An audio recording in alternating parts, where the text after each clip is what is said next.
શિવના સાનિધ્યમાં બેઠા છે. મહાદેવના નામનો શું મહિમા છે. મેં તમને કીધું ને, ધર્મ એમને નથી બચતું, એના માટે ઘણું ઘણું કરવું પડે છે, ઘણા બલિદાનો દેવાના છે. શિવાજી મહારાજનું નામ આપણે બધા યુવાનોને કહીએ એટલે તરત બધાની ખ્યાલ હોય, શિવાજીની વાત આવે એટલે ખબર હોય.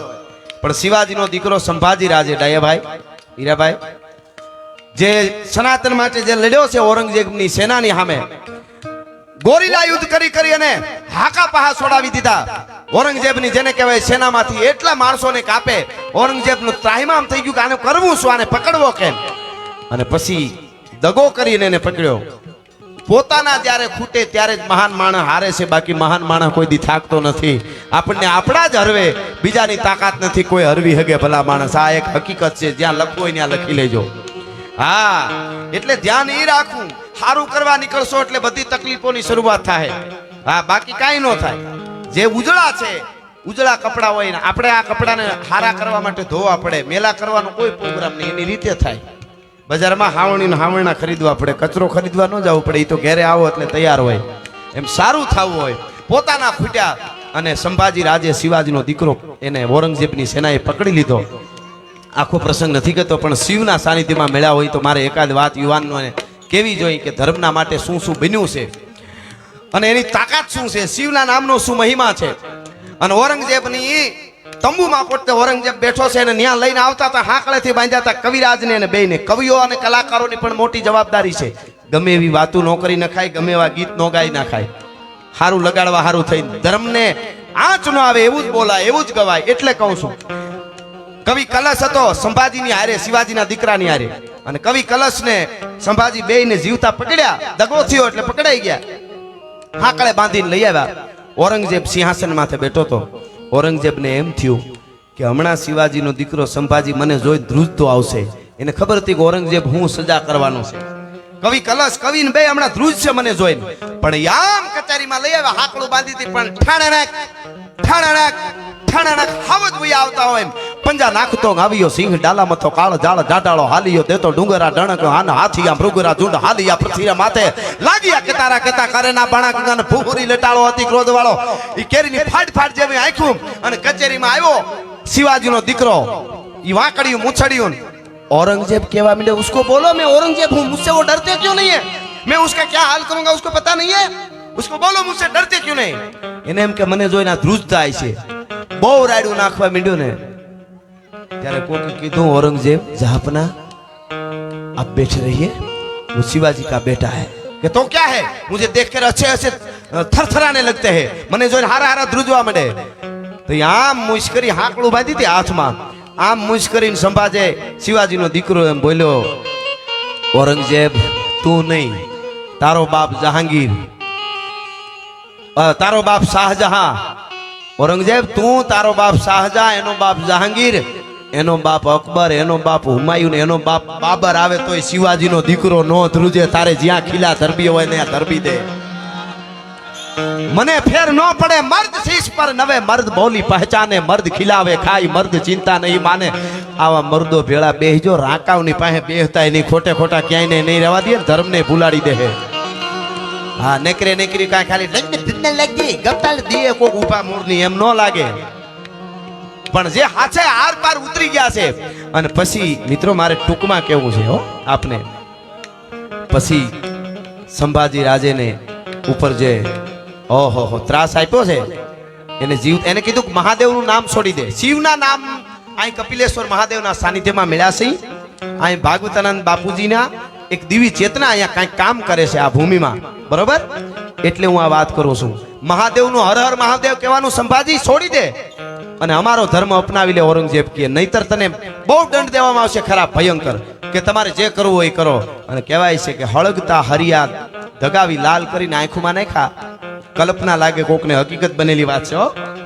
અને પછી કીધું કે હવે મહાદેવ બોલ લે, તોય કહેતો તો મહાદેવ હર મહાદેવ હર.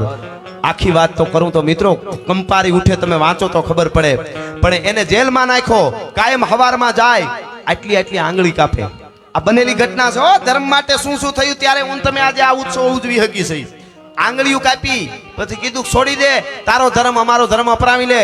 તો કહેતો તો મહાદેવ હર બીજી વાત નહીં. આંખો ફૂટી ગઈ હતી, કાયમ આવીને બીજી આંગળી કાપે, ત્રીજી આંગળી કાપે, હાથ કાપે, પગની આંગળીઓ કાપે. જીવતા નખ કાઢ્યા હતા પેલા, પછી આંગળીઓ કાપી, પછી જીવતા ચામડા આમ ઉતારે થોડા થોડા. અને કહેવાય છે કે 42 દિવસ સુધી શરીરમાં થોડું થોડું શરીરમાં કાપતા ગયા અને છેલ્લે ગળું કાપ્યું ને, એ ગળું કપાતા સુધી મહાદેવ હર સિવાય બીજું નામ ન બોલ્યો કે તારે જે કરવું હોય એ કર, બાકી મારો ધર્મ ન છોડું. અને મિત્રો કહેવાય છે 42 દિવસે મૃત્યુ પામ્યો, વીરગતિ પામ્યો. એ શિવાજીનો દીકરો સંભાજી રાજે તો એ ઔરંગઝેબ હેઠો બેહી અને રોયો તો, આમ માથું પછાડીને એટલું બોલ્યો તો, એ સંભાજી તું કઈ માટીનો છો? અને ઔરંગઝેબ એમ બોલ્યો કે તારા જેવો જો મારે ખાલી એક દીકરો હોય ને તો હું દુનિયા માથે રાજ કરું, પણ શું કરું, મારે તાકાત નથી. આ તો હિન્દુસ્તાનની માટીમાં જ આવા પુરુષો પાકે છે, ત્યારે ધર્મ બચે છે.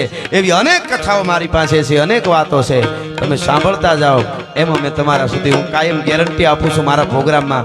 દયાભાઈ કે એવો વખત આવશે તો સ્ટેજથી નીચે ઉતરી જવાની તૈયારી રાખશું. બોલવામાં અમારા સ્તરમાં કોઈ દી નીચે નહીં ઉતરી, તમને ગેરંટી આપી છે. એટલા માટે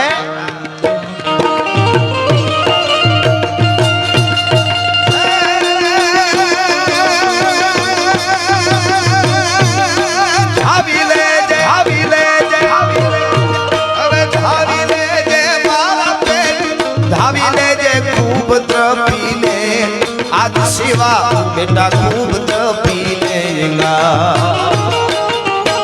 રેશે નહીં રણ ભેલુડા, ખાવા ઉઠી મેળા. શિવાજીને નીંદ નામે માતા દીજા ભાઈ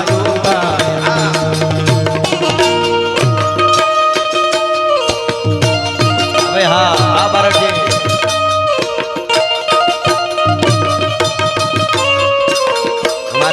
ભાઈ નો જુવાન એની એક ફરમાઈશ છે, હું લઈ લઉં.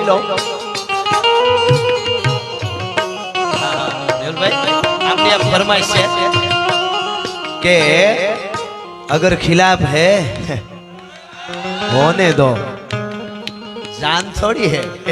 આને ઈ બહુ ગમે. બોલો, અગર ખિલાફ है होने दो. આપણો જીવ જેટલું કોઈ વાલું હોય ઈ આપણો વિરોધ કરે તો દુઃખ થાય, નહીતર શું?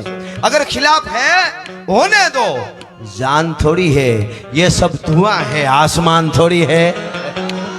हाँ, धुआड़ा ने विखाता શું વાર લાગે ભાઈ, એની વાત નથી. પણ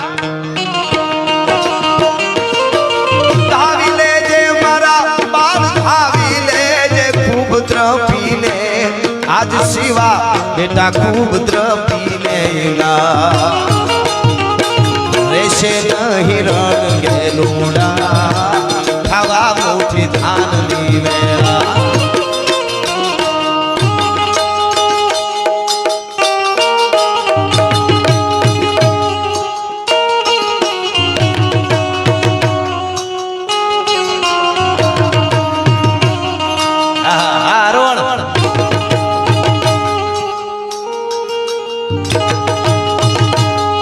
અમારે કુબેરભાઈ પ્રજાપતિ લંડન એમના તરફથી 11,000 રૂપિયા આપવામાં આવે છે, અને રોહિતભાઈ પટેલ સરપંચ મોકાસણ એમના તરફથી 11,000 રૂપિયા આપવામાં આવે છે. જોરદાર તાઈના ગરડાથી.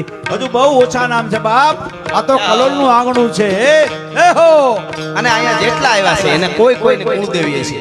આ કડીમાં બધાયની કુળદેવી આવી જાય. હવની કુળદેવી ચિતવી લેજો, એના બધાયના માટે પ્રાર્થના થઈ જાય. આ ગાઉં છું આપ બધા માટે.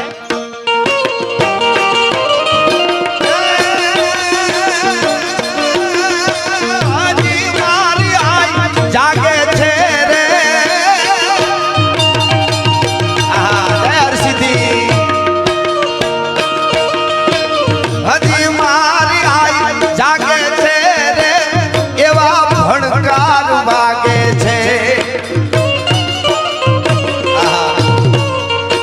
ડગો ડગ આઈ માગે છે, તારી કૃપાથી પંથડા કાચા ઉપર જાગા.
નામધારી ગ્રુપ પધાર્યા છે ભગવો લહેરાય.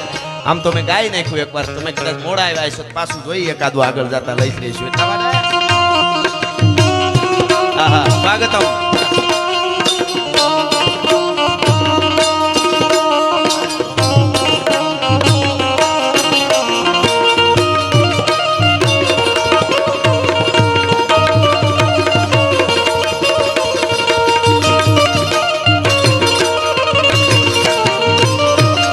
ધારી તરસૂળ ધારી મારો ચક્ર ધારી વાસુદેવ ઢીંગાણાના ધૂપ લીધા છે, ગીતાજીના પાઠ લીધા છે.